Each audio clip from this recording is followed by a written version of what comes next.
Okay, so ang next na gagawin natin guys, eto nga, yung sari-sari store.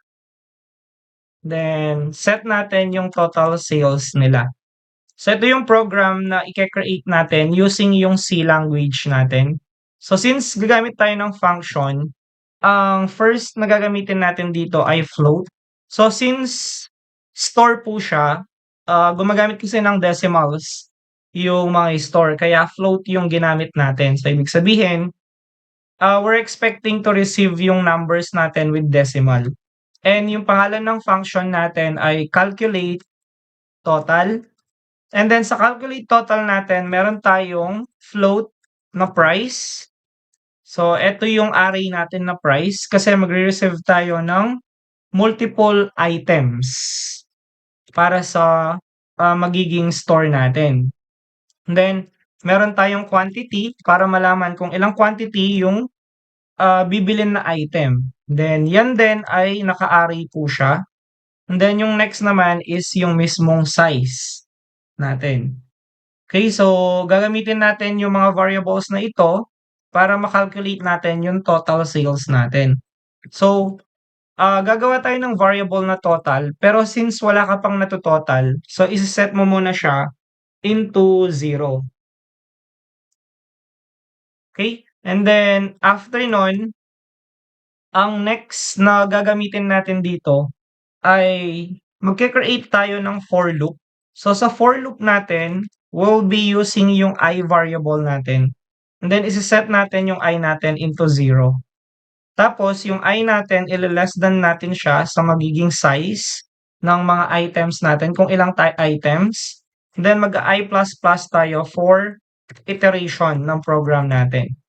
Then, after nun, ang gagawin natin, isi-set natin si total, then ipa-plus or equal natin siya sa price na makukuha natin sa mismong main function natin later on.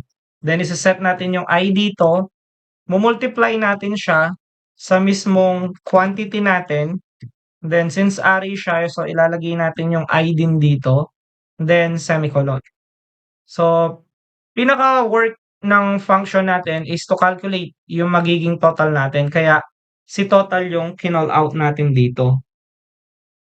Okay? So, after nun, dito na tayo sa main function para makapaghagis na tayo ng value dito sa price, quantity, and size natin.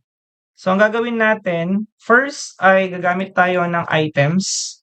Ito yung mag-hold sa mga how many items yung i-receive natin.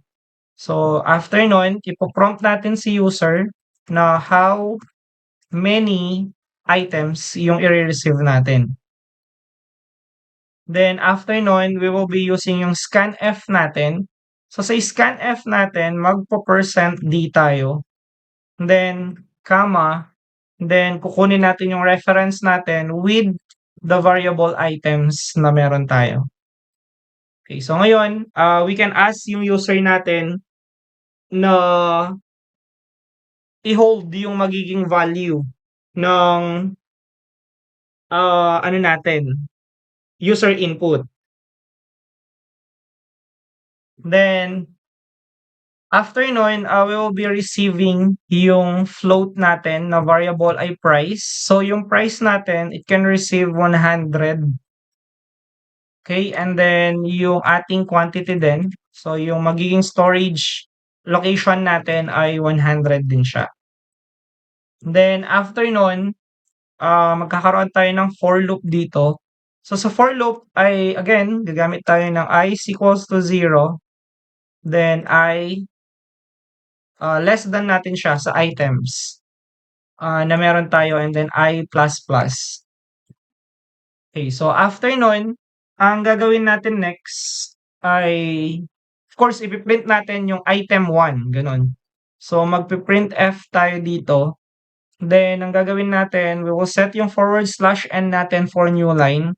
Then, set natin yung item natin, %d, then yung /n natin, and then, after nun, comma, mag-i plus 1 tayo. Since ang I natin ay 0 siya, so we want yung output natin na mag-start counting at 1. So, I plus 1 tayo dito and then i-printf tayo dito. Sabihin natin enter price. And then after nito guys, ng price natin, ang gagawin natin is kukunin natin yung scanf natin. Since price natin dito ay float siya, so hindi tayo gagamit ng %d. So ang gagamitin natin ay %f since for floating siya. And then ang gagawin natin, reference. After nun, isa-set natin yung price natin, then I. Okay, so copy and paste ko na lang siya. Yan. Then papalitan na lang natin sila ng enter quantity. Then eto naman papalitan natin siya ng quantity. So same thing pa rin, I pa rin yung nasa array natin and eto naman papalitan na natin siya ng D kasi integer ang gamit natin sa quantity. Then outside ng for loop natin, ang gagawin natin dito ay isa-set natin yung variable na total cost natin. Yan. So sa total cost natin, we will call yung calculate natin na function para makalculate niya yung mga valueng i-receive natin. So this one will be price, then quantity, and then yung items natin. So semicolon. So again, meron tayong tatlong parameter, yung float, price, in quantity, and in size. So it will represented by price, quantity, and items sa main function natin. Then, after nun, ang gagawin natin ay magpi-print tayo dito. So sa print natin, ang gagawin natin ay papakita natin yung total cost natin. So sa total cost natin, kukunin natin yung %.2f natin. So we 2 decimals lang yung i-receive natin. And then set natin siya as total cost. Then after nun, semicolon natin siya.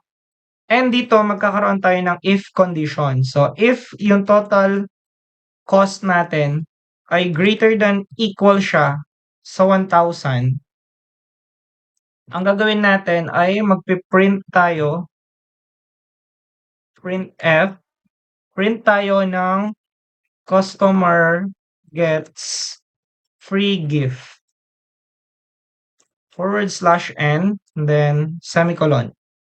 Then after ng if natin, yung else, sa else natin, printf, then sabihin natin no free gift.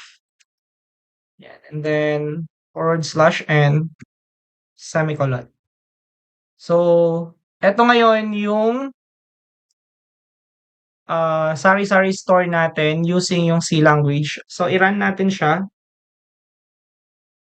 So, tatanungin niya tayo how many items. So, pag sinabi natin 3, so item 1 natin, let's say 20, then yung quantity natin 2. So, item 2, 15, tapos 5. And then, item 3 natin, say 50, tapos yung quantity niya 3.